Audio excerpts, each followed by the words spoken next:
Il faut que tu prophétises encore sur un grand nombre de peuples et de nations et de langues et de rois.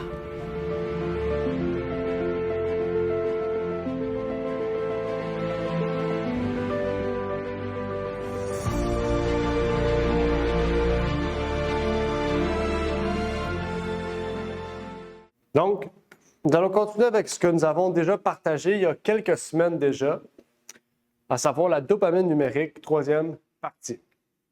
Est-ce que vous vous rappelez un peu de ce qu'on avait parlé la dernière fois? Non? Vous avez tout oublié? David, je sais qu'il a pris des notes, là, il prend son cahier. De toute façon, toutes les PDF sont disponibles en ligne aussi. Fait que vous pourrez aller les chercher, écrire les statistiques ou vous rappeler, remémorer. Vous pourrez aller réécouter les vidéos si vous voulez. Ça va être en ligne aussi. OK? Rien de spécial? Bon. OK. Bon. De toute façon, on va étudier davantage et en plus en profondeur ce qu'on a vu aujourd'hui. Là, je sais qu'il est 11h30. On a pu partager un peu tout à l'heure avec l'école du sabbat. De toute façon, je pense qu'aujourd'hui, le message est plus court. Donc, on va voir combien de temps. On va voir si c'est vrai. Peut-être que aussi, c'est pas vrai ce que je dis. Mais on va voir. OK. On va lire déjà Tite 2, versets 11 à 15, qui était un peu notre texte du jour, désolé, qui nous révélait l'importance de fuir les choses mondaines pour notre santé physique, mentale et spirituelle. Il nous disait « Car la grâce de notre Dieu pour le salut de tous les hommes a été manifestée et elle nous enseigne à renoncer à l'impiété et aux convoitises mondaines et à vivre en ce présent siècle dans la tempérance, dans la justice et dans la piété, en attendant la bienheureuse espérance et la manifestation de la gloire de notre grand Dieu et Sauveur, Jésus-Christ, qui s'est donné lui-même pour nous, afin de nous racheter de toute iniquité, de nous purifier et de se former un peuple particulier, zélé pour les bonnes œuvres, enseigne ces choses, exhorte et reprend avec une pleine autorité, que personne ne te méprise. » Qu'est-ce que Dieu veut faire?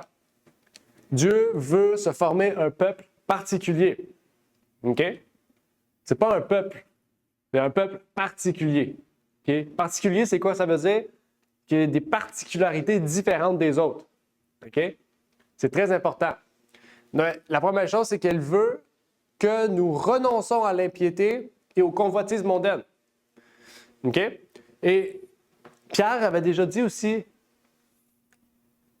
que nous sommes des hommes et des femmes adultères.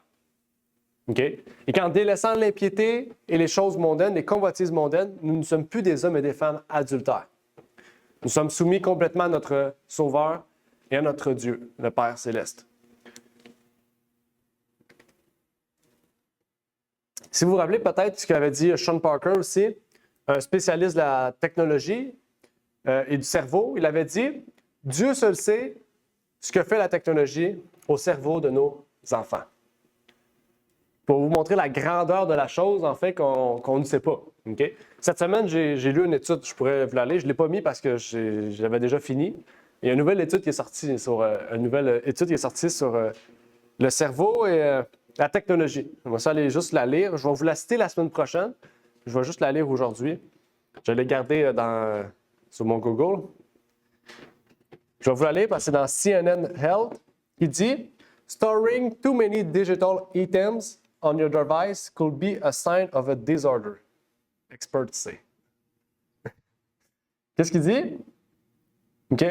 Avoir trop de captures d'écran, des textes non ouverts, d'emails, OK, nous amène en fait à une capacité mentale à... C'est trop, en fait. OK?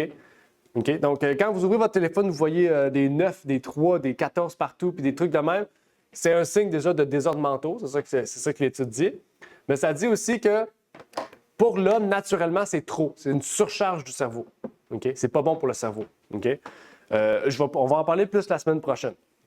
Dans 2 semaines, parce que la semaine prochaine, on est avec la jeunesse.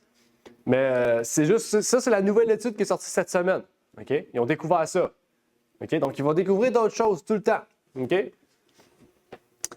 Et donc, normalement, je suis supposé de prier, mais je pense qu'on vient de faire la prière d'intercession. On a chanté quand même rapidement, donc on va y aller comme ça. Je vais prier à la fin. Mais ce qui est important, c'est que dans la dopamine numérique, tout ce qui est appelé smart et qui se connectent peut être une source de dopamine numérique. En tant que tel, la technologie n'est pas un problème, mais l'utilisation et la façon dont les gens veulent que la technologie soit dans notre vie peut devenir une source de problèmes graves, autant à la fois physique, mentale, mais surtout spirituel. En moyenne, notre téléphone, donc je vais prendre cet objet-là de torture, en moyenne, on touche notre téléphone 2600 fois par jour. On swipe l'écran de votre téléphone, on l'ouvre en moyenne 150 fois par jour. OK? Donc, ça, c'est une moyenne. Ça veut dire qu'on peut l'ouvrir plus, on peut l'ouvrir moins, mais en moyenne, c'est 2600 fois par jour qu'on touche notre téléphone, et qu'on swipe l'écran, c'est-à-dire qu'on l'ouvre, OK, de la manière dont vous l'ouvrez, 150 fois en moyenne. OK? Donc, c'est pour vous dire à quel point c'est beaucoup. Je ne sais pas si vous le saviez aussi, là, on vient de commencer, ça va fort. Je ne sais pas si vous le saviez, mais perdre votre téléphone ou briser votre téléphone est une source de dépression, d'anxiété et d'émotions plus importante que perdre la vie d'un proche. OK? C'est une étude.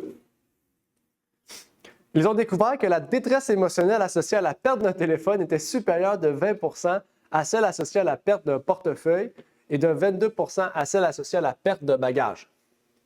Dans l'ensemble, les femmes ont trouvé la perte de leur téléphone plus pénible, 16% que les hommes. Ils l'ont classé avant les clés, les portefeuilles et les bagages comme le jet le plus pénible à perdre. Donc, notre téléphone est devenu l'objet le plus crucial avant portefeuille, clé, peu importe. Là, je ne sais pas pourquoi je ne l'ai pas mis, mais normalement, il y a même pour la mort, OK, même il y en a qui perdent des proches, le téléphone est un peu plus haut en termes de détresse et d'anxiété de perdre un téléphone qu'un proche. OK? Donc, c'est pour vous dire à quel point, où est-ce qu'on en est. OK? On a développé un attachement plus fort envers un téléphone qu'envers un proche. OK? Et le problème ne réside pas dans les personnes, parce que oui, on pourrait dire que c'est un problème, mais ceux qui ont créé le téléphone ont voulu créer un attachement et spécialement une dopamine qui va créer une dépendance à ce téléphone-là, mais non seulement au fait que tu l'as, mais au fait que tu ne l'as pas. Quand tu le perds, tu vas créer une anxiété. Puis quand tu l'as, quand il brise, tu vas créer une autre anxiété. OK? Et aujourd'hui, on va entrer dans une sphère spéciale de la dopamine numérique qui s'appelle le nouveau paradigme de l'isolement social. C'est ça qu'on va parler aujourd'hui. Le nouveau paradigme de l'isolement social. La socialisation dans la société est très importante. En fait, une société ne peut vivre sans socialiser. C'est logique. Hein? Sans avoir des discussions, sans parler, il n'y a pas de société. OK? Et les relations humaines, en tant que chrétien, c'est la source fondamentale. Dieu a créé l'homme et la femme parce que l'homme était seul. OK? Dieu n'a pas créé une femme parce que une femme, c'est bien. Non. Il a créé une femme parce qu'elle devait assister l'homme. Parce que l'homme se sentait seul. Puis que tous les autres animaux avaient mâles et femelles. Donc, la vie en société, ou plutôt même la vie sociale, avec des individus qui parlent, qui discutent, qui ont des idées, des opinions, peu importe, est très importante pour Dieu, mais même pour la société en général, même si on n'est pas chrétien. Aujourd'hui, vous allez être surpris de ce qu'on voit et de ce qu'on va dire, OK? Ça va aller plus loin que les deux autres fois. Par exemple, une définition des réseaux sociaux. Parce que le but dans la création des réseaux sociaux, à la base, c'était justement de créer ce lien puissant pour échanger, pour avoir une société plus forte, pour créer une communauté en ligne. C'est ça le but, en fait. De pouvoir dire, eh bien, on peut parler avec quelqu'un aux Philippines tout en étant au Canada. C'était un peu le but des réseaux sociaux. OK? On pourrait dire, des gens qui avaient des réseaux sociaux, c'était le but, pas les créateurs. Il y a une différence, OK? Regardez ce que ici nous dit l'internaute.fr dans le dictionnaire au niveau de la définition du mot réseaux sociaux. On nous dit site Internet qui permet aux internautes de se créer une page personnelle afin de partager et d'échanger des informations, des photos et des vidéos avec leur communauté d'amis et leur réseau de connaissances. Donc, le but d'un réseau social est de créer une communauté d'amis et un réseau de connaissances. Tu C'est un lieu de socialisation en ligne où la technologie comme Facebook, YouTube, Twitter ou X, Pinterest, Snapchat, Instagram, bon, je ne connais pas toutes, LinkedIn, Tumblr, peu importe, Tumblr, on n'utilise plus vraiment ça, mais en tout cas, Tumblr. Il y en a plein d'autres, Thread, je ne sais pas, j'en avais sûrement d'autres, moi je ne les connais pas. Dans le temps, il y avait Ask aussi, si vous vous rappelez, ça fait longtemps, ça a arrêté de marcher. Il y avait Ask, mais il faut savoir que à chaque trimestre, okay, qu'on avance dans le temps, le nombre de réseaux sociaux augmente, le pourcentage de réseaux sociaux présents dans la technologie en général augmente, et à ce jour, aujourd'hui même, plutôt cette semaine quand je l'ai fait, il y avait 400 réseaux sociaux qui existaient. Là, vous dites, ah, c'est pas beaucoup. C'est beaucoup, OK? C'est beaucoup. Et ce nombre augmente. Parce que ce nombre augmente, la demande augmente, c'est logique. Parce qu'il y a un nombre augmente, c'est parce qu'il y a une demande qui augmente. Ce qui fait en sorte que nous priorisons spécialement aujourd'hui, la société priorise la socialisation par la technologie plutôt que par le face-à-face, la personne, le physique. OK? Parce qu'il y a une grosse différence entre... Puis là, c'est très important pour ceux qui sont à l'Église avec nous aujourd'hui en ligne sur Zoom, parce que qu'est-ce qu'on va parler aujourd'hui? C'est relié avec ce qu'on va parler aujourd'hui, avec ce qu'on fait aujourd'hui, la manière d'utiliser Google Meet. Vous allez voir, c'est totalement lié, OK? Et c'est ce qui fait en sorte que on dit une église virtuelle, une église physique, c'est pas du tout la même chose, OK? Donc, ça se ressemble même pas à 10 OK? On va voir tantôt, j'ai le nombre pile, ça se ressemble à 7 seulement, OK? J'ai le nombre, OK? On va voir tantôt comment j'ai eu le nombre qu'une église virtuelle, une église physique, ça ressemble qu'à 7 OK? Assez de vous en rappeler parce que moi, je ne vais pas m'en rappeler. De vous dire, rappelez ça. Mais il faut savoir que près de la moitié de la population mondiale socialise en ligne plus qu'en personne. Et c'est un problème qui continue de grandir au fur et à mesure que de plus en plus de gens utilisent les réseaux sociaux. En fait, l'Internet nous fait croire qu'en utilisant les réseaux sociaux en ligne, nous créons une communauté, une relation plus grande que si nous le faisons en personne. Mais il faut savoir qu'à la base, le but des réseaux sociaux n'était pas de créer une communauté au même niveau que nous le faisons maintenant face à face. Maintenant que je vous parle à vous, maintenant, plutôt qu'en ligne. À la base, c'est pas ça le but, OK? De dire, bon, on va créer un réseau social comme si c'était en personne, OK? Parce qu'ils savaient très bien que c'était impossible. Mais il faut savoir que les réseaux sociaux, en fait, ne vont pas créer une plus grande communauté ou un plus grand rapprochement envers les individus, mais vont plutôt créer une plus grande isolation et une plus grande solitude des individus. Dans quel sens? Une psychologue qui s'appelle Sherry Turkle, que je vous encourage à lire son livre, qui s'appelle Alone Together. Okay? C'est une psychologue, un médecin psychologue, qui parle justement de la technologie, du lien entre la technologie et la société. C'est un livre que je vous recommande, c'est en anglais. Okay? Donc, pour ceux qui parlent anglais, je vous le recommande. Oups. OK, ça c'est tantôt.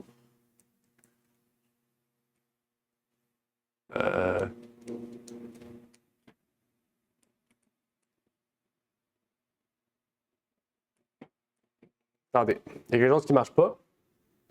Ah, OK, j'ai oublié.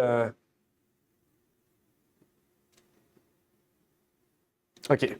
Bon, ben j'ai oublié de vous montrer une autre étude. Je vais vous montrer une autre étude. Ça, j'étais perdu. Désolé. Je vais vous montrer une autre étude avant d'aller lire Sherry Turkle qui nous parle des réseaux sociaux, du lien qui existe entre les réseaux sociaux et la société. OK? Ça nous dit ici dans l'enquête de Deloitte a révélé qu'environ un tiers des consommateurs considèrent les expériences en ligne comme des substituts significatifs aux interactions humaines en personne. Cette proportion atteigne 50 % chez les membres de la génération Z et les milléniaux. C'est beaucoup, 50 %. Près de la moitié, 48 % de ces jeunes générations s'engagent davantage avec les autres sur les médias sociaux que dans le monde physique. Et 40 % d'entre eux socialisent davantage dans les jeux vidéo que hors ligne. Est-ce que vous voyez ici le problème. 50% de ma... Je ne sais pas si c'est ma génération, milléniaux, je ne sais pas si... Est-ce que je suis un milléniaux? Je ne sais pas. Non, hein? Je suis plus vieux? Plus jeune? Milléniaux, c'est quand, ça? C'est pas 2. Ah, ben, j'étais 99. Hein? Je suis un Gen Z? OK. Bon, je suis un Gen Z ou milléniaux, peu importe. Donc, ces deux groupes de personnes-là, donc les plus jeunes, on pourrait dire ceux de 30 ans et moins, on pourrait dire en général, 50% d'entre eux socialisent plus en ligne qu'en personne. Est-ce que vous trouvez ça grave? C'est grave, là. On ne peut pas dire que c'est pas grave, là. C'est grave, là. OK? Parce que, automatiquement, quand on parle en ligne, on est seul. OK? On va voir tantôt pourquoi. Et on va revenir avec ce que disait Cherry Turkle. Pourquoi tu zoomes? C'est flou. Faut que tu pèses sur ma face pour qu'il détecte ma face. Cherry Turkle, dans Alone Together, nous dit « Être seul ensemble, c'est s'exposer à des problèmes, c'est s'habituer à être seul ensemble. » Qu'est-ce que ça veut dire être seul ensemble? C'est que, en fait, c'est logique. Quand tu es chez vous, sur ton divan, puis que tu parles sur un groupe chat avec des personnes, ben, tu es seul, mais ensemble. Tu es seul, mais dans ton téléphone, tu es avec plusieurs. Mais chez vous, tu es tout seul. Donc, tu es seul ensemble. Elle a créé un terme. Seul ensemble. Donc, 50% des jeunes d'aujourd'hui sont seuls ensemble. OK? Et c'est ça la grande différence, en fait. C'est qu'au lieu de prendre un groupe d'amis qui se voient, mais on prend un groupe d'individus qui restent seuls chez eux puis qui chattent ou qui discutent en français. Et nous pouvons ressentir ce que les gens veulent nous faire comprendre. L'énergie de la pièce ne sera pas la même. Hein, c'est sûr que quand vous êtes couché dans votre lit, puis quand on a 10 personnes dans votre maison, on n'a pas la même énergie. On n'a pas la même discussion. On n'a pas la même idée de comment les gens réagissent derrière leur écran. Même si on est face à face sur Messenger ou comment on dit, Facebook, pas Facebook, pas iMessage, peu importe. Enfin, je ne sais plus trop comment on appelle ça. FaceTime, c'est ça. FaceTime. On voit qu'il y a une différence. En fait, quand on se rencontre face à face, on retrouve une certaine profondeur, une chaleur, en fait, de relation qui disparaît derrière nos écrans. Et on va voir tantôt le pourcentage à laquelle on perd ce lien, on pourrait dire, d'amicalité ou de fraternité. Dans son livre, elle continue, elle dit « Nous concevons des technologies qui nous donneront l'illusion d'une compagnie sans les exigences de l'amitié. » Donc, les liens qu'on crée en ligne sont moins profonds que si on le faisait en personne. Elle continue, elle dit... Pourquoi je t'ai répété? Ah, OK. Elle continue, elle dit « Les relations humaines sont riches, désordonnées et exigeantes, et nous pouvons les assainir grâce à la technologie. » Quand on discute en ligne plutôt qu'en personne, qu'est-ce qu'on perd? On perd des relations riches. C'est quoi une relation riche? Okay? Quand on est face à face, on n'est pas toujours terne. Il y a de la joie, des fois il y a de la tristesse, des fois il y a de la colère, il y a des sentiments qui changent. La personne va avoir des réactions différentes selon ce que tu dis. Elle va te regarder bizarre, elle va peut-être te dire « Ouais, c'est vrai. » En ligne, on ne peut pas voir ça. Dans un chat groupe, on ne peut pas voir ça. Tu mets des emojis de bonhommes qui rient, ça ne veut rien dire. Tu es peut-être en train de pleurer ta vie parce que c'est triste, puis tu mets des bonhommes qui rient. Okay? Tu peux devenir très hypocrite, tu peux devenir menteur. Et la relation humaine, en fait, crée de la richesse et à la fois désordonnée parce qu'on ne sait pas comment la personne va réagir. Okay? Elle va peut-être te traiter d'un gros raciste, comme dire que qu'est-ce que tu as dit, c'est correct. Mais exigence, parce que c'est exigeant. Il y a beaucoup d'exigences à créer une relation amicale, à créer une relation amoureuse. C'est facile de créer une relation amoureuse sur Messenger parce que tout paraît beau. Mais quand tu le vois en personne, tu te dis « Ouais, c'est pas ça, hein? » On parle de Tinder, c'est facile, hein? Tu vois, « Ah, wow, ça paraît bien. » Tu vois en personne, tu te dis « Mais non, c'est pas toi, ça. » Ben oui, c'est moi. Tu n'as plus la même attente, tu n'as plus les mêmes exigences. Pourtant, tu l'avais les mêmes. Mais quand tu l'as vu, puis en personne, tu as changé. Donc, on voit que la technologie détruit ce qui, à la base, crée une relation humaine. Et c'est là, en fait, que quand on est face à un copain ou une copine, chum blonde au Québec, des amis ou de la famille, peu importe, puis qu'on va en ligne, on change tout de suite le niveau de la relation qu'on exige envers les individus. Il sera plus difficile de simplement fermer votre cellulaire pour ignorer un individu. C'est facile. Quand tu es un FaceTime, tu vois une personne, tu n'es pas content de ce qu'il a dit, tu fermes le téléphone, ça finit. Mais quand tu es devant un individu, tu ne peux pas dire « fini ». Non. Il faut que tu fasses face aux conséquences. Il faut que là, tu réagisses. Il faut que tu t'excuses ou il faut que tu le frappes. Ou il faut que tu t'en ailles. Il faut que tu réagisses. En ligne, c'est facile de juste plus répondre puis de plus rien dire. On dit en bon Gen Z, on va dire, je peux le ghoster. Ouais, c'est ça. Facile de faire ça. En personne, tu ne peux pas le ghoster. Hein? Tu ne peux pas faire ça. Et donc, c'est ça en fait. Aujourd'hui, on veut chercher la simplicité, la facilité, la rapidité. Donc, tu ne crées plus de relations personnelles. Tu crées des relations virtuelles, exactement.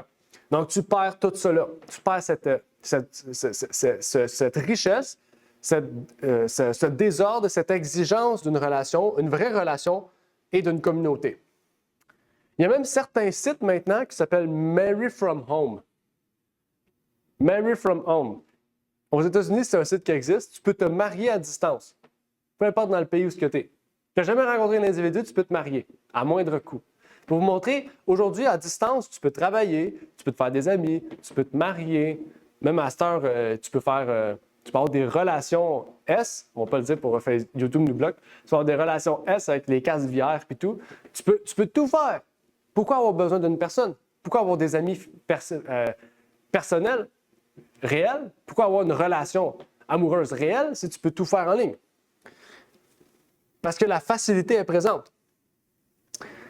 Et en fait, les relations virtuelles deviennent des relations basées sur nos désirs, donc égoïstes, et sur ce que nous, on veut, donc égocentrique.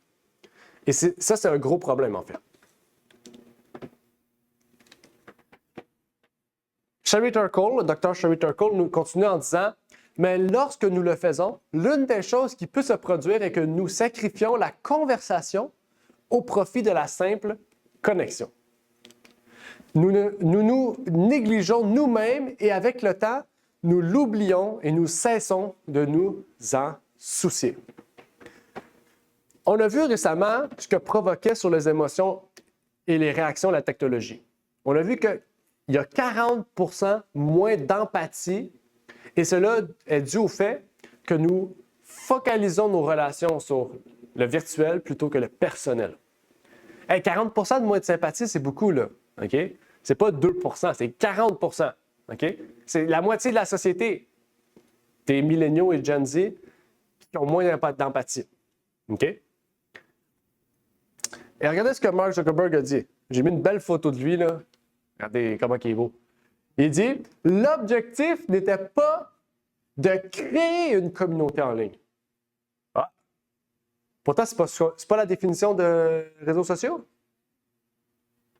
Mais de refléter la communauté réelle qui existait dans la vie de tous les jours. C'est quoi qu'il dit? L'objectif n'était pas de créer une communauté en ligne, mais de refléter la communauté réelle. Refléter. À quel niveau? 1%? 2%? 3%? 100%? C'était quoi le but? Parce que tu ne peux pas recréer, tu ne peux pas refléter quelque chose qui n'est pas tangible. OK? Tu peux pas. C'est comme si je dis, je vais refléter le spirituel dans la vie physique. C'est impossible. Tu ne peux pas refléter quelque chose qui est non seulement non tangible, mais des fois surnaturel, hein, comme la foi. Je ne peux pas refléter physiquement ce que c'est. Mais ici, ce qui est important, c'est que le plus grand réseau social du monde, si ce n'est pas l'un des premiers, malgré qu'il y avait MSN avant puis d'autres choses, affirme que le but n'était pas de créer des liens de communauté et d'affinité. Okay? C'était de refléter. C'était faire une version timou de la réalité. Donc, c'était un peu ça le but. Et quand le COVID a frappé, ça l'a élevé encore plus le niveau d'isolation sociale qui existait envers les enfants, les ouvriers, les travailleurs, les personnes âgées, etc. Et ça l'a amené le télétravail à un autre niveau. Puis les gens ont expérimenté ça pendant le COVID, puis ils ont dit « Wow, c'est tellement plus facile d'avoir des relations, c'est tellement plus facile de travailler. » Fait que les gens se sont habitués à un mode de vie qui n'est pas naturel. Puis nous, en tant que chrétiens, on doit détruire ce mode de vie non naturel pour revenir à l'état naturel que Dieu a créé, qu'il a dit, je vais créer la femme comme aide et soutien à l'homme. Je vais lui donner une présence pour qu'il puisse parler, non pas qu'il parle tout seul puis qu'il devient fou. OK? Puis qu'il devient anxieux, puis qu'il devient stressé. Non, je vais lui créer d'autres personnes comme lui avec qui il pourra parler, s'exprimer, développer une richesse personnelle, une amitié puissante, puis des liens qu'aucune autre espèce ne peut avoir. Parce que nous, on a un cerveau capable de réfléchir, les animaux ne l'ont pas. Malgré que les animaux ont des bonnes relations, hein, il y a des animaux qui ont des très fortes relations, on n'aurait pas en parler, des très fortes relations personnelles, mais l'homme a une relation qui est 100 fois plus riche, personnelle, parce que nous, c'est pas linéaire comme les animaux. Nous, c'est non linéaire, c'est de même. Des fois, ça va bien, des fois, c'est mal, des fois, on ne sait pas. Ça va de haut en bas. Un autre professeur, Marshall McLuhan. Peut-être que vous connaissez Marshall McLuhan. C'est un Ontarien, Canadien. C'est lui qui a dit « le médium est le message ». C'est lui, okay, qui a dit ça. Je ne savais pas. Je savais pas. Quand j'ai vu ça, je dis « ah, oh, un Canadien, oh, je suis fier ». C'est un Canadien qui a dit ça. OK? Le médium est le message. Regardez ce qu'il a dit. Il a dit « le support est le message ». Cela signifie qu'à long terme, le contenu d'un support a moins d'importance que le support lui-même pour influencer notre façon de penser et agir. Donc, quand on dit que c'est ce qu'il y a sur les réseaux sociaux qui est le problème, lui, il dit le contraire. Le support est le message. À la base, ce n'est pas ce qu'on fait sur les réseaux sociaux qui est le problème, c'est les réseaux sociaux qui est le problème. Il dit, le support lui-même pour influencer notre façon de penser et d'agir. C'est pas ce qui est le contenu qui devient le problème, c'est le support à la base qui est un problème pour la société. Okay? Les réseaux sociaux, à la base, sont le problème. Le contenu dessus, c'est la façon dont nous réagissons face aux choses de la vie. Mais les réseaux sociaux, en tant que tels, ont changé la façon dont nous pensons, interagissons avec les autres, etc. Même la façon dont nous mangeons, dont nous nous exprimons. On s'exprime, depuis les réseaux sociaux, on s'exprime avec des acronymes, des mots, puis plein de choses. I don't know, IDK, etc. C'est tout causé par la société. Les réseaux sociaux. OK? Et ça a des répercussions dans tout, l'éducation, l'économie, la politique. OK? Et il faut faire vraiment attention à cela en tant que chrétien. Une autre étude a été faite aussi, je vais vous en donner plein d'études, qui nous dit, dans une nouvelle étude publiée dans les Proceedings of the National Academy of Science, M. Rosenfeld a constaté que les couples hétérosexuels sont plus susceptibles de rencontrer un partenaire romantique en ligne que par le biais de contacts et de relations personnelles. Depuis 1940. Ça fait longtemps, ça, 1940. Hein? Mon grand-père est né en 1939, pour vous dire que ça fait longtemps. Okay? Les moyens traditionnels de rencontre des partenaires par l'intermédiaire de la famille, de l'Église et du voisinage sont tous en déclin, a déclaré M. Rosenfeld. Là, je vous donne, on va s'arrêter ici 30 secondes. Okay? La semaine prochaine, on va parler justement de ça, hommes et femmes. Okay? Comment vous pourrez retrouver les caractéristiques d'un homme et d'une femme s'il est caché derrière son écran? Expliquez-moi ça. Comment vous pourrez trouver l'homme ou la femme de votre vie s'il est caché derrière votre écran? C'est impossible. C'est impossible. On retourne à Tinder, là. C'est impossible. Là. Vous pouvez donner une fausse image. OK? Il y a une différence entre discuter sur ces plateformes-là. Vous pouvez discuter avec une personne par ces plateformes-là. Mais là, on parle de rencontre. Une personne, en tant que chrétien, on veut se marier avec un individu qu'on n'a jamais vu, qu'on ne sait pas c'est qui, on ne connaît pas sa famille. Il peut contrôler ce qu'il montre, ce qu'il affiche, ce qu'il partage, ce qu'il fait, ce qu'il dit. C'est grave, là. OK? Et il le dit ici. Aujourd'hui, OK? Même pour vous dire, un Américain sur 3 aimerait mieux rencontrer une personne en ligne que dans le monde réel. OK? Plus facile, plus simple, plus rapide. Toujours mieux. OK? On ne veut pas d'effort pour acquérir une personne, marier une personne ou même développer une relation solide. Et c'est ça le problème de la société aujourd'hui. OK? Et c'est pour ça que les relations brisent aussi facilement et rapidement. Hein? C'est qu'on veut la rapidité, la facilité et la simplicité. Tandis que dans la vie, c'est difficile. Je ne sais pas si vous le saviez, mais il y a 400 ans, même encore aujourd'hui, dans plusieurs pays en Afrique, on doit payer une dot pour quand on se marie à une femme. Dans la Bible, c'était valable, ça existait. Aujourd'hui, je peux comprendre, même la société change, il n'y a pas de souci, mais la dot devait être payée. OK? Vous savez, c'est quoi la dot? Jacob en parle. Il a travaillé 14 ans pour marier une femme. Comment que c'est Sarah qu'elle s'appelait? Pas Sarah, Rebecca. Pour marier Rebecca, il a travaillé 14 ans, Jacob. OK? 14 ans! Rachel, désolé, je marie tout le monde. Sarah, Rebecca, Sarah. Ouais, c'est ça, peu importe. Léa et Rachel. 14 ans pour te marier Rachel. 14 ans. OK? Aujourd'hui, il y a du monde qui se marie après quelques mois, 1 an maximum. OK? C'est pour vous dire, il fallait qu'il donne une dot, il fallait qu'il paye. Il travaillait parce qu'il ne pouvait pas donner une dot, donc il travaillait. Une dot, c'est de l'argent, c'est des 10 000, des 20 000 des fois. Même, il y a plusieurs traditions, même dans les pays nordiques, où encore on doit mettre de l'argent, puis on doit donner de l'argent. Il y a des traditions encore comme ça qui fonctionnent pour vous montrer à quel point c'est sérieux, en fait. OK? Puis aujourd'hui, on se dit qu'il y a plus de personnes qui aimeraient trouver un partenaire en ligne qu'en personne. Tu sais, il ne faut pas se demander pourquoi ça ne marche pas, en fait. OK? Et nous, en tant que chrétiens, on doit briser ces pesanteurs sociétales qui sont fausses. OK? D'autres statistiques. On aime ça, les statistiques. 30 % vont se rencontrer en ligne plutôt qu'en personne pour la première fois. 10 % des personnes sur les sites de rencontres sont fake. Une grande partie disent de fausses informations sur eux. Ils mettent des photos qui ne les représentent pas du tout. Ouais, catfishing, ouais, c'est ça. Une autre expression. Donc, en fait, ce qu'il faut comprendre de la société d'aujourd'hui, c'est qu'on ne vit pas pour les réseaux sociaux, mais c'est eux qui vivent par nous. On a un choix à faire en tant qu'individu. Je ne peux pas vous forcer, mais ça fait trois parties qu'on vous montre des preuves, des études, les effets, les répercussions que ça a. On a parlé de dopamine depuis deux parties. Aujourd'hui, on va parler plus des relations sociales. On va avoir une autre partie. Donc, inquiétez-vous pas, il va y avoir d'autres choses encore. Mais aujourd'hui, ils font tout. On va sur Instagram, ça nous dit quelle activité qu'il faut faire, qu'est-ce qu'il faut manger, quelle story qui est belle, quelle qui n'est pas belle, qu'est-ce qu'il faut mettre, qu'est-ce qu'il faut faire. On vous conseille de faire ça, publicité pour acheter telle chose à faire. OK? On fait tout aujourd'hui, on vit par les réseaux sociaux. OK? On ne va pas dans tel restaurant parce que la bouffe n'est pas belle. OK? Donc aujourd'hui, on ne vit même plus pour manger, on vit parce que la nourriture est belle, parce que ça paraît bien, le restaurant est beau, on peut faire des belles stories, on peut faire des belles photos. C'est fou, il y a du monde, il y a beaucoup de personnes qui sont comme ça, hein? Puis je vous conseille, s'il y a des personnes qui sont de même, je ne sais pas, dites-leur ou... parce que c'est grave, là. OK? Quand on ne vit que pour les réseaux, OK? C'est un grave problème. Et ceux qui ont 30 ans et plus ont souvent grandi dans leur jeunesse sans technologie. Okay?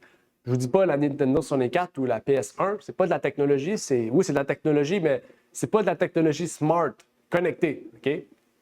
Mais ceux qui ont 30 ans et plus, souvent, ont eu une jeunesse où il y avait des technologies vraiment, pas de bas de gamme, mais de début. Okay? Des petits CD, des Walkman, là, avec des trucs, des CD, puis tout.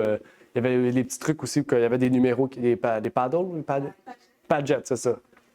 Il y avait plein de choses que nous, on n'avait pas aujourd'hui.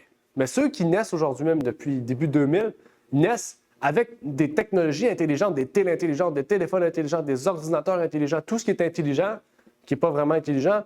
Mais toutes ces choses-là, on naît avec ça. Quand ils naissent avec ça, déjà, leur perception de la vie est différente de ceux qui ne sont pas nés avec ça, qui doivent s'habituer à un nouveau mode de vie. OK? Puis il y en a qui ont de la misère. OK? Peut-être même qu'il y en a de mon âge qui sont nés avec des technologies. Moi, j'étais chanceux. Notre premier ordinateur familial, c'était à 8 ans. OK? Ordinateur familial, avec l'Internet. OK? Donc, c'était un ordinateur pour toute la famille. Alors, je peux vous dire, quand c'est arrivé à mon tour, je n'étais pas longtemps dessus. Parce que je ne savais pas quoi faire. On ne l'utilisait pas. Je ne sais même pas ce qu'on faisait dans ce temps-là. Je pense que c'était juste pour des hotmails, genre. Okay? Puis mon premier téléphone, ça c'est mon troisième. Mon premier téléphone, je l'ai eu à 16 ans. Okay? Donc à la fin du secondaire, presque, ou secondaire 4, 5 à peu près. Okay? Donc je n'ai pas connu vraiment cette époque-là. J'ai connu, oui, les jeux vidéo quand j'étais plus jeune, mais c'est pas les choses intelligentes, je ne les ai pas connues. Donc c'est pour vous dire, c'est quelque chose de très récent. Okay? C'est à peu près en 15 ans que tout ce qu'on parle aujourd'hui a déferlé dans notre société et s'est généralisé. C'est pas beaucoup 15 ans, là. OK? C'est pas beaucoup 15 ans. Dites-vous, ça a pris 100 ans à la voiture pour qu'elle ressemble à ce qu'on a aujourd'hui. 15 ans pour une technologie à faire tous les dégâts que ça fait aujourd'hui, c'est grave. Puis on ne sait même pas encore tous les dégâts que ça fait. OK? Donc, c'est pour vous dire que c'est quelque chose d'important. Et aujourd'hui, il y a deux groupes d'individus en lien avec la numérique. Le premier groupe du numérique, c'est les natifs du numérique. C'est ceux qui naissent dans la technologie, qui sont plongés, immergés dans la technologie dès la naissance. Et il y a les immigrants du numérique. Ça existe, c'est vraiment des termes. OK? Comme David, d'après moi, tu es un immigrant du numérique. Yolande aussi, une immigrante du numérique. Ça veut dire que vous êtes parti dans une société où il n'y avait pas de numérique, rien d'intelligent, puis vous avez entré dans une société où tout est intelligent. Les télés, Fait que là, vous devez vous habituer à un nouveau mode de vie, à une nouvelle façon de partager. Puis des fois, c'est difficile. Moi, quand je vois mes grands-parents qui parlent et ils disent on ne vous envoie plus vos relevés en papier, vous devez le voir sur email. Hein? C'est quoi ça, email? Comment je fais pour avoir ça? Bien, il faut un ordi. Ah, il faut que j'ai un ordi. J'ai pas d'ordi, moi. Ah, puis il faut Internet aussi. C'est quoi ça, Internet? Là, il faut tout qu'ils partent, là. Ouvrir l'ordinateur, comment le brancher, taper, patati. Là, ils ont de nouveaux téléphones. Hein? Il ne faut même plus que je rentre des boutons. Il n'y a même plus de boutons. En plus, il faut que je mette ma face toute laide dans l'écran pour que ça rouvre. C'est de même. OK? Ils doivent s'habituer. Nous, on ne s'habitue pas. On voit ça, on est comme, oh, wow, nice. On rouvre ça, 2 secondes, on a compris, on sait comment ça marche. C'est des natifs. Et ceux qui sont natifs sont plus problématiques. Oliver Joy, à CNN, a dit « Les natifs du numérique sont ceux qui sont nés ou ont grandi à l'ère de la technologie numérique et qui, par conséquent, sont familiarisés avec les ordinateurs et l'Internet dès le plus jeune âge, comme moi. » Ça dit, pour eux, c'est la vie normale. On grandit comme ça, c'est normal. Pourtant, c'est pas la vie normale. Okay? C'est ça le problème, c'est pas la vie normale. Okay? Aujourd'hui, on dit que c'est normal que nos enfants ou moi-même, on est dans un monde digital. On les appelle natifs du numérique, mais moralement, intellectuellement, c'est anormal. Et pour les enfants, ça les amène à voir la vie d'une façon qui est provoquée, qui n'est pas naturelle.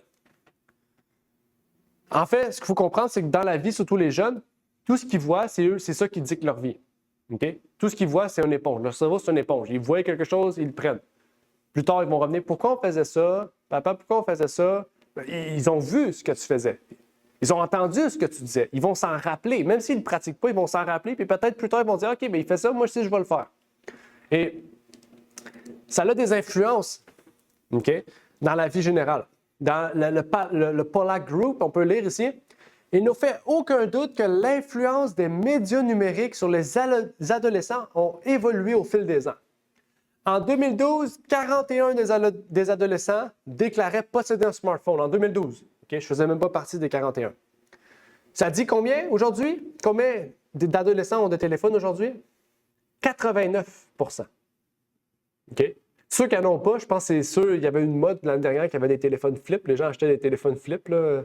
Il y a une petite mode des adolescents aux États-Unis, puis ici, ils achetaient des téléphones flip. Ils brisaient leur intelligence, puis ils achetaient des téléphones flip. Peut-être que c'est eux les 11 %.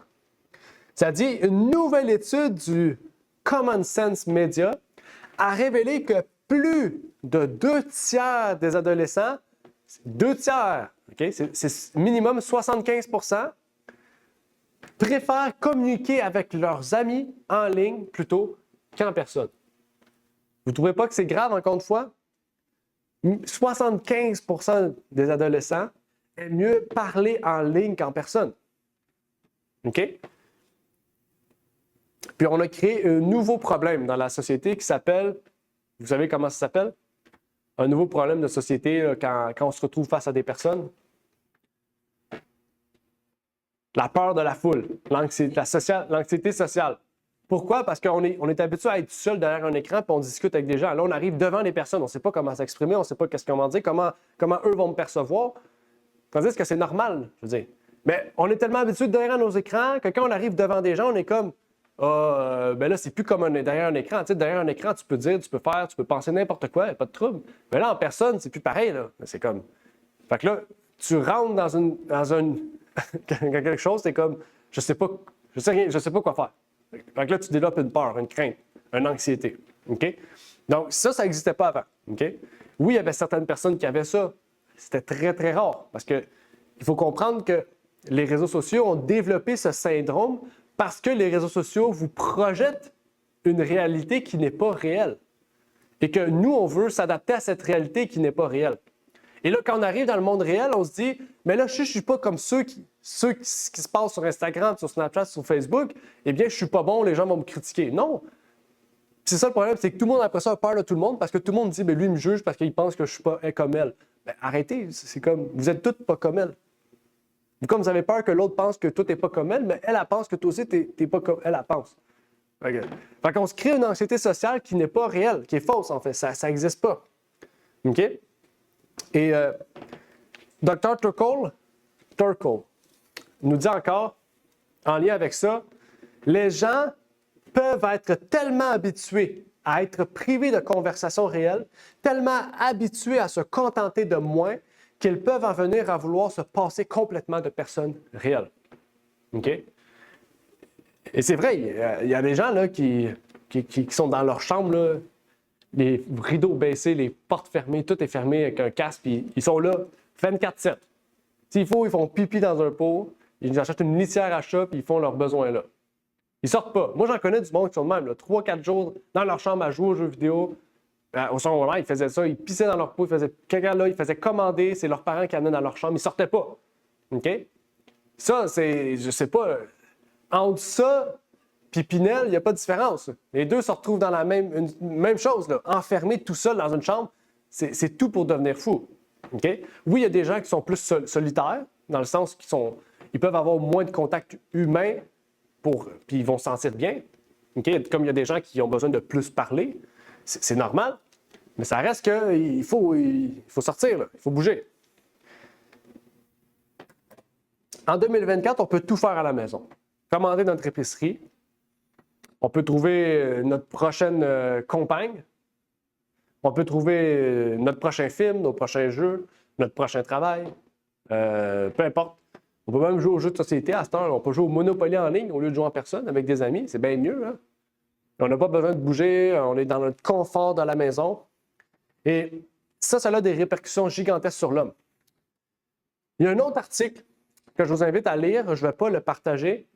Je vais citer, je pense, une citation. Ouais, je vais citer une citation, mais je vous encourage à tout lire l'article parce qu'il y a beaucoup de points.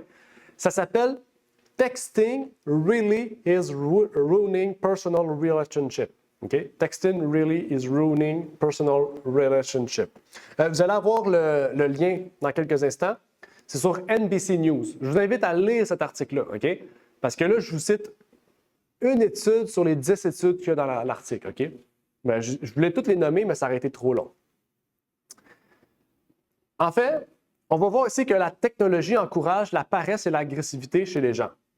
On va voir aussi les répercussions que ça a sur nos paroles quand on rencontre les gens.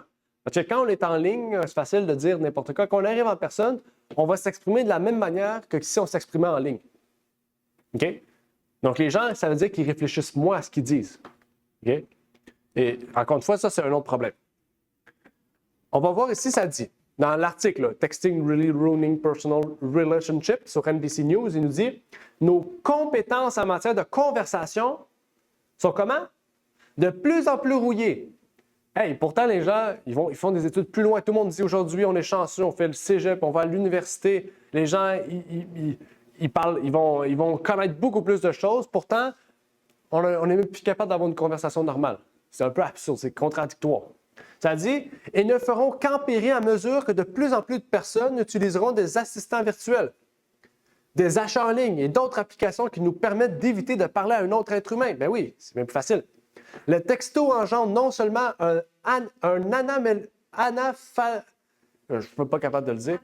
analphabétisme grammatical et orthographique. Vous savez, c'est quoi l'analphabétisme? C'est ceux qui sont même pas capables de distinguer les lettres, les mots, de dire les mots, de s'exprimer, OK? On se mélange, OK? C'est presque un illettré, là, c'est rendu là. C'est-à-dire, mais aussi et surtout, un analphabétisme émotionnel. Puis quand j'ai lu ça, j'ai dit, il faut que je le mette. Parce que analphabétisme grammatical et orthographique, on le voit, là, le monde nous texte, il y a plein d'erreurs.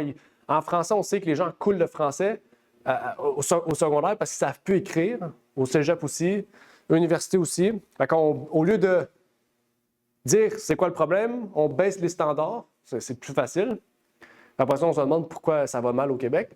Mais là, surtout, moi, ce que je voulais partager avec vous, c'est l'analphabétisme émotionnel. J'ai trouvé que c'était puissant. Vous savez, c'est quoi l'analphabétisme émotionnel? Si vous savez c'est quoi l'analphabétisme grammatical, vous savez c'est quoi ça. OK? Si les gens sont plus capables de parler, de s'exprimer, d'écrire, peu importe, eh bien, c'est la même chose avec les émotions. Les gens ne savent plus comment montrer leurs émotions. Les gens ne savent plus comment s'exprimer au sujet de leurs émotions. Quand quelqu'un dit « Comment tu te sens? » Je me sens bien. C'est pas t'exprimer, là, ton émotion. Si tu dis ça à ton psychologue, il va dire « Exprime-toi mieux, élabore, je peux pas t'aider, là, parce que se sentir bien, moi aussi, je me sens bien. » Donc, quand on voit les jeunes qui ont de la difficulté à parler, ils n'articulent pas, on ne comprend pas, ils sont « ça, c'est pas ça, c'est pas ça, ça. » Quand ils font ça, c'est parce que c'est normal. Ils sont habitués dans un mode de vie à moins parler, moins articuler, moins s'exprimer, moins dire comment ils se sentent, moins être capable de s'exprimer dans la vie, de dire à quelqu'un « je t'aime, pourquoi tu m'aimes? Parce que je t'aime. » C'est pas ça. OK? Il faut être capable. Et ça, c'est causé à cause de la technologie, à cause des réseaux sociaux, à cause que nous sommes des natifs numériques. Aujourd'hui, la vie sociale, c'est ça. OK? Elle rit parce que l'autre lui a envoyé quelque chose, puis elle rit parce que l'autre lui a envoyé quelque chose, puis il rit. Au lieu juste de se parler entre eux puis de rire, ils regardent leur téléphone puis ils parlent entre eux. OK? C'est ça notre société aujourd'hui. Est-ce que ça, c'est de l'isolation? C'est pas de la communauté, ça. OK? S'il y en a un qui me dit que c'est de la communauté, je l'invite à sortir. Mais c'est pas de la communauté, ça. Ça, c'est de l'isolation. OK? Toi et ton téléphone. C'est pas toi et tes amis. Toi et ton téléphone. Et c'est pour ça que je dis que l'Église, c'est important, parce que là, en ce moment, vous êtes vous derrière votre écran. Vous n'êtes pas à l'Église ici, vous êtes vous derrière votre écran. Et il y a des gens, je sais, qui sont malades, qui ne peuvent pas venir, qui le font en ligne, et c'est correct. OK? Ici, ce n'est pas un jugement, je vous dis. Je veux juste vous dire que si vous êtes en mesure de venir, OK, on fait du covoiturage, on est allé chercher des personnes. On va ramener des personnes chez eux. Si vous êtes en mesure de faire ça, faites-le. OK? Surtout en 2024. Soyez pas timides, on est une église, on est une famille, il faut le faire, il ne faut pas ressembler à ça. Il ne faut pas une église derrière des écrans, puis que c'est pas l'église. OK? Ça, c'est qu'est-ce que le monde veut que l'église ressemble. OK? Parce qu'on dit souvent, puis ça, c'est dans les livres, j'oublie le nom du livre, un chef de guerre chinois ou japonais qui a écrit un livre. C'est. J'ai oublié le nom du livre, c'est le but de la guerre. Je ne sais plus c'est quoi. C'est un livre japonais qui disait il vaut mieux diviser pour régner. OK?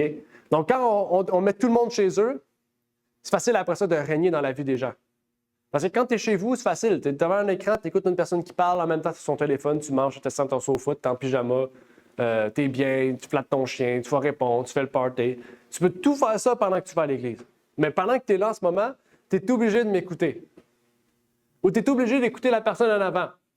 Puis tu es obligé de voir ce que nous, on fait derrière nos écrans pendant qu'on est à l'église. OK? Donc, c'est pour ça que c'est très important. OK? Si on pourrait dire en 2004, ça ne serait même pas un péché, je ne peux pas le dire parce que je ne suis pas Dieu, mais s'il faudrait dire que c'est un péché pour ceux qui encouragent l'Église à la maison plutôt qu'en personne, pas à la maison, l'Église à distance, virtuelle plutôt qu'en personne, il faut le dire. OK?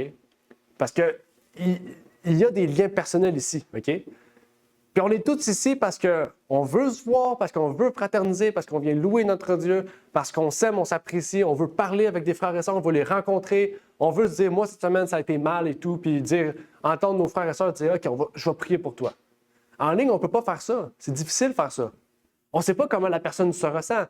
Tantôt, vous avez témoigné, on a vu comment vous réagissez face à vos témoignages. Vous étiez joyeux, vous étiez triste. OK? En ligne, on ne peut pas voir ça. OK? On ne peut pas voir ça. J'ai beau mettre un petit emoji, un petit cœur, c'est pas assez. Vous comprenez? OK? On parle de la relation, la richesse Ce matin, qu'est-ce qu'on a fait à l'école du sabbat? On a discuté. Chacun a discuté, on a dit, moi, j'ai des questions, je ne comprends pas ça. Moi, j'ai une opinion. Moi, je pense que c'est ça, ça, ça. Est-ce que la Bible, c'est ça qu'elle dit? On a discuté, on a partagé ensemble, on a ouvert la parole de Dieu. Est-ce que ça, à l'Église virtuelle, on a fait ça? On n'a pas pu faire ça. OK? Et bien sûr, encore une fois, chacun est libre. Chacun a des problèmes aussi. Peut-être qu'il y en a qui ne peuvent pas venir dû à des circonstances, à des problèmes physiques. C'est correct aussi, hein? Je ne dis pas que c'est mal. Je pense aussi que c'est une bonne alternative pour ceux qui sont loin, peut-être qui n'ont pas de personne à qui adorer et qui viennent adorer Dieu. Peut-être qu'il y en a qui disent aujourd'hui, je suis malade, je ne sens plus mes jambes, je vais rester à la maison pour adorer Dieu. C'est correct. Je trouve que c'est une opportunité à des gens qui ne peuvent pas se déplacer ou qui ne peuvent pas venir de le faire, mais jamais je vais encourager l'Église à être en ligne. Vraiment. Moi, il n'y a rien qui m'empêcherait, même si je vivrais à 6 heures d'ici, je viendrais ici. OK? C'est vraiment, Dieu nous dit, puis même David le dit souvent, là, Lévitique 23, verset 1, je pense, qui dit une sainte convocation.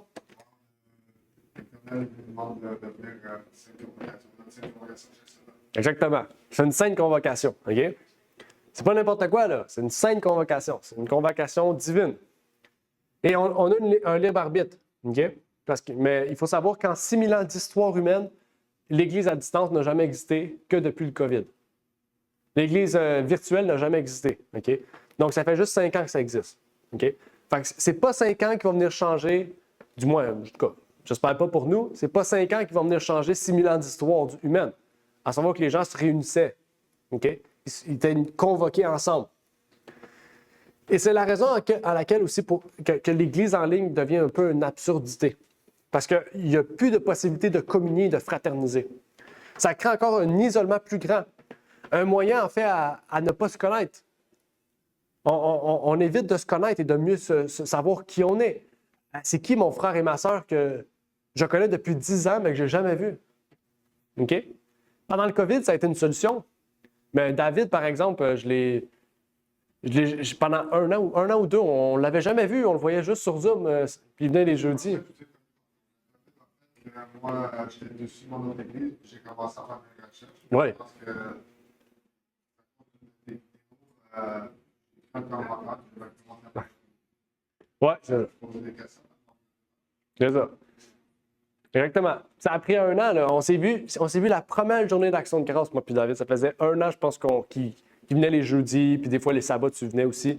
C'est pour vous dire, là, quand même, je savais pas c'est qui, même si je connaissais David de nom, puis je savais que c'était un Québécois, puis qu'il vivait ici. C'est quand je l'ai vu en décembre, j'ai dit « Ah, c'est à ça qu'il ressemble David, c'est lui! » Puis là, j'ai appris à le connaître, à parler avec lui. Puis aujourd'hui, c'est mon frère, là. Moi, c'est mon grand frère pour moi. C'est quelqu'un qu'on apprécie, là. T'sais. Pendant un an, moi, je savais pas c'est qui, comment tu veux que je dise c'est mon grand frère, je sais même pas à quoi il ressemble, c'est qui, j'ai juste une photo de lui, je sais même pas s'il est vraiment lui, peut-être c'est un deep fake de lui. Donc, c'est juste pour vous dire que ça devient difficile. OK? Et c'est ça, en fait, que ça crée. On va avancer, je vais vous enlever l'image toxique. Charlie Turkle continue à dire « Lorsque la technologie crée de l'intimité, leurs relations peuvent être réduites à de simples connexions. C'est qu'alors que la connexion facile est redéfinie comme une intimité. » OK? La connexion facile n'est pas une intimité. OK? La technologie crée une intimité qui devient simple et facile d'accès, mais ce n'est pas réellement l'intimité. Aujourd'hui, ce qu'on a fait, c'est que la technologie a baissé ce que ça voulait dire intimité. OK? Et c'est pour ça aujourd'hui qu'il y a des gens, là, ça fait 2 fois que tu les connais, ils sont chez vous, toi tu te promènes torse nu devant eux, pas de trouble. Wow! C'est quoi cette affaire-là? OK? C'est juste pour vous dire qu'il faut garder un lien d'intimité. OK? On ne peut pas créer... Aujourd'hui, l'intimité, c'est ça le problème, c'est qu'aujourd'hui, la première fois qu'on voit un individu, c'est comme si on était des amis proches. OK? Tandis que, du moins, en tant que chrétien, on devrait faire attention. Avant de dire que quelqu'un est un ami, on doit se dire, c'est qui ses parents? C'est quoi sa famille? Lui, c'est quoi ses pratiques? C'est quoi qu'il croit? C'est qui cet individu-là? Voir comment il est, comment il agit. Après quelques temps, on se dit, OK, il peut devenir un bon ami. Il peut devenir une bonne personne. OK? Peut-être même c'est là qu'on va pouvoir se dire, OK, après 6 mois, OK, ben, il y a une possibilité à ce que ça soit un bon compagnon de vie. OK? C'est pas après une semaine, là, ou après la première date que là, on se dit, OK, c'est peut-être une personne... non, ça prend du temps. OK? Dites-vous, rappelez-vous, Jacob, ça a pris 14 ans avant de marier Rachel. OK? Fait que dites-vous que 6 mois, c'est peut-être pas assez. OK? Peut-être pas assez. Il y a une différence si c'est quelqu'un que vous connaissez depuis longtemps puis que là, vous pensez aller plus loin, c'est pas la même chose. Oups! Je ne vais pas le montrer tout de suite. Ça, c'est le graphique. Je me rappelle. Le graphique qui montre que l'Église en ligne, l'Église virtuelle, a 7 % de ressemblance avec l'Église physique ou personnelle ou visible. Les communications humaines sont remplies d'émotions. Elles ne sont pas toujours pareilles. Il y a des divergences d'opinion, des reproches que les gens nous font. Et c'est ce qui nous fait grandir physiquement, intellectuellement et spirituellement. Le docteur Albert Moravian, un professeur en psychologue à l'Université de Californie à Los Angeles, a rendu une étude intéressante publique il y a quelque temps. Cette étude-là est devenue l'étude de référence. Même vous écrivez en ligne étude 73855. C'est comme ça que l'étude s'appelle. Okay? Vous écrivez en ligne l'étude 73855, c'est une étude de référence. On la partage partout. Et aujourd'hui, je vais vous la partager. Une des études. La loi, la règle des 7, 38 et 55. Aujourd'hui, dans le message du jour, ce que j'aimerais que vous vous rappelez le plus, c'est ça. OK? Ça, c'est la façon dont la communication... Ça, c'est le 7, 38, 55, c'est les règles de communication. OK? Je vous dis ça parce que c'est très, très important. OK? 7 % de tout message est transmis par les mots. Ici, je vais prendre un exemple. OK? Je vais prendre un exemple à la fin. Je vais vous expliquer ça, je vais vous faire à la fin. OK? 7 % de tout message est transmis par les mots. 38 % par le biais de certains éléments vocaux. OK? Par exemple, quelqu'un dit « Ah, mon père est mort. » « Oh non. Oh. » Ça, c'est des éléments vocaux. OK? 55 % par des éléments non-verbaux. Expression faciale, gestes, posture, body language, le langage du corps. Comment le corps réagit. Quand quelqu'un dit est-ce que tu as peur? Non, j'ai pas peur. Tu fais des réactions, tes sourcils, tes yeux, ton visage change, ton sourire. Même le nez, des fois, il peut ouvrir, les oreilles peuvent flétrir. Okay? Ils peuvent lever. Tout ça, 55 %. C'est beaucoup, là. Donc, il faut vous dire que les bruits vocaux et le corps représentent 55 plus 38, ça fait combien? 93, hein, je ne me trompe pas? 93, oui. Ça fait 93 %. 93 % des communications sont faites, produites et vécues sans que tu parles. Ici, je vous dis ça parce que quand vous textez, quand vous parlez à quelqu'un au téléphone, quand vous parlez en FaceTime à quelqu'un, quand en l'église, on se parle, là, mettons sur Zoom, les gens sur Zoom ou Google Meet, ils se parlent. Combien de pourcents du message qui reste dans la communication que je vous dis là? 7 %. OK? Donc, quand vous parlez à quelqu'un au téléphone, il y a seulement 7 %. Les communications virtuelles, OK? Quand tu parles à quelqu'un, il y a seulement 7 % qui est compris. Donc, c'est pour ça que quand on parle à quelqu'un, quand on texte à quelqu'un, des fois, on ne comprend pas ce qu'il dit. Comment il est. Pourquoi? Parce que tu ne vois pas les réactions de sa voix, puis tu ne vois pas son corps. OK? Je vous montre un exemple. OK? Un exemple facile, simple. Je vais enlever l'image. Facile et simple. On prend une phrase. Je vais dire aujourd'hui, je suis heureux. OK? Donc, je vais dire aujourd'hui, je suis heureux. Aujourd'hui, je suis heureux. Je suis vraiment heureux. Est-ce que j'ai l'air heureux? On dirait que j'ai le goût de sortir et de me faire frapper par un auto. OK? Mais si je dis aujourd'hui, je suis vraiment heureux, vraiment, je suis content de vous voir. Là, j'ai l'air heureux. J'ai un sourire. J'ai fait des mouvements qui. Mais quand tu parles à quelqu'un au téléphone, tu ne vois pas ça. Mais là, vous l'avez vu facilement. OK? Même, j'aurais pu pas parler, juste faire. Vous savez que je vais bien. Là, j'arrive, je fais. Je vais mal. OK? Je n'ai pas besoin de parler. Parce que 80 % de la communication provient de ce que vous voyez sur mon corps et sur mon visage. Mais quand tu es en ligne, communication virtuelle, c'est juste le 7 % de ce que je parle que tu peux voir. OK? Donc, c'est pour ça que je vous dis que l'Église en ligne voit seulement 7 %. OK? Ils comprennent seulement 7 de ce que je communique. Dans le sens que ils ne voient pas mes réactions de corps des fois, ou qu'est-ce que je pointe, qu'est-ce que je fais, les mouvements que je fais, qu'est-ce que l'approche que je veux vous emmener. Et c'est très important. C'est pour ça que ce graphique-là, je vous dis, souvenez-vous-en. Parce que c'est à la base de toute communication. Ce graphique-là, c'est la base de la communication humaine depuis la fondation du monde. Même, je pourrais dire, c'est Dieu qui a mis ça à la base. OK? Même chez un animal de compagnie, vous pouvez le savoir, parce que lui, il fait juste aboyer. OK? Mais dans la façon dont, surtout pour un chien, quand la queue, on voit souvent qu'elle bouge. Hein? Des fois, il y a la queue entre les jambes. Ça veut dire quoi? Quand il y a la queue entre les jambes, c'est parce qu'il y a peur, il y a quelque chose, un danger.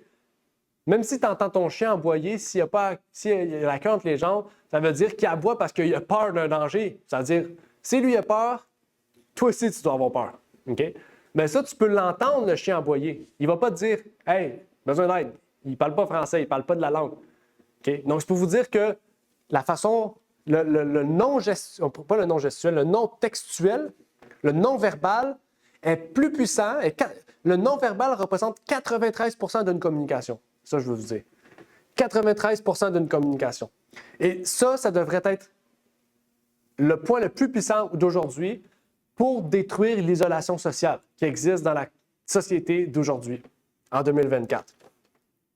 Et je pense qu'il y a un texte, on va terminer par ça, on arrive vers la conclusion, de Romains 12, verset 10, qui dit « Quant à l'amour fraternel, soyez pleins de tendresse les uns pour les autres. » Et je voulais vous partager ce texte-là parce que comment on peut partager l'amour fraternel plein de tendresse si dans la communication, il y a seulement 7 qui est en ligne? Vous comprenez? On ne peut pas développer un amour fraternel si on communique seulement ou majoritairement par téléphone, par message ou de façon virtuelle. OK? Donc, déjà, pour se sanctifier totalement, pour développer le caractère de Christ, nous devons prioriser les relations physiques, face à face, en personne. C'est très important. OK? Et la Bible en parle, même si ce n'est pas directement, indirectement, il dit qu'on doit avoir des relations personnelles, OK? Pour pouvoir amener les gens à Dieu. Bien sûr, la technologie devient un support secondaire et non pas primaire dans notre vie, c'est ça qu'on peut dire. Et aujourd'hui, ce qu'on a vu sur l'isolation sociale, on doit faire très attention. OK? On doit comprendre les points importants de ce qu'on a vu aujourd'hui, c'est que le non-verbal est le principal dans une communication. Le deuxième point qu'on a vu, c'est qu'aujourd'hui, la société recherche la simplicité, la facilité et la rapidité au profit de la richesse des difficultés dans la communication et de la complexité d'une relation. Et ça a un effet dans toute la vie, hein? Dans toute la vie, OK? Dans toute notre vie. Et on pourrait continuer, il y a tellement d'exemples, tellement de choses, mais on va arrêter ici pour aujourd'hui. J'espère que le message a pu toucher votre cœur. On a pu partager ensemble l'isolation sociale. Et c'est très important parce que le plus gros problème de notre société aujourd'hui, c'est que, justement, vu que les hommes ne se parlent plus, vu qu'il n'y a plus de relations physiques face à face, eh bien, on a développé une anxiété généralisée dans notre société. Et nous, en tant que chrétiens, on doit montrer l'exemple. Et parce qu'on a su aujourd'hui la loi des 7, 35, 53, même moi, je pense que je me suis trompé, c'est pas 7, 35, 53, 7, 38, 55, eh bien, cette loi-là devrait être notre cheval de Troie. OK? Donc, quand quelqu'un nous dit « Oh, on va faire un Zoom, on va pouvoir se parler ensemble », non. Viens à telle date, dans tel restaurant, on va se rencontrer, on va parler face à face. On va se voir. OK?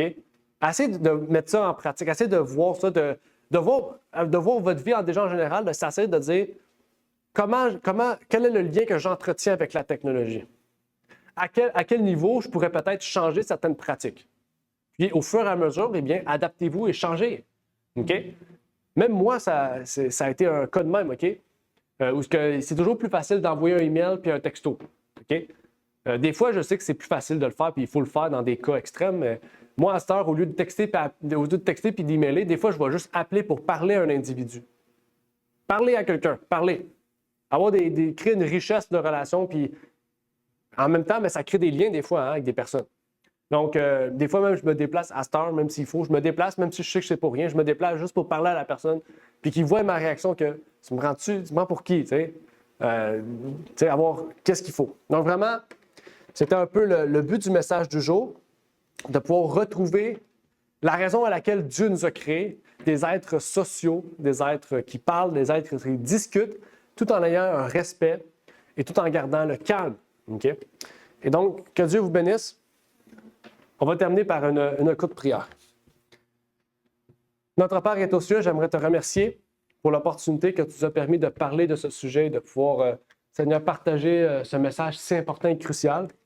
Que tu puisses bénir, Seigneur, tous ceux et celles, Seigneur, qui ont pu partager ce sujet avec nous, qui ont pu être présents, qui ont pu écouter ce message et vraiment voir à quel point c'est important et crucial, Seigneur, de faire ta volonté et de pouvoir vraiment retourner à la source de la raison à laquelle tu nous as créés, des êtres sociaux, des êtres qui parlent, des êtres qui veulent se sanctifier, qui veulent être des témoins vivants de ta parole, Seigneur.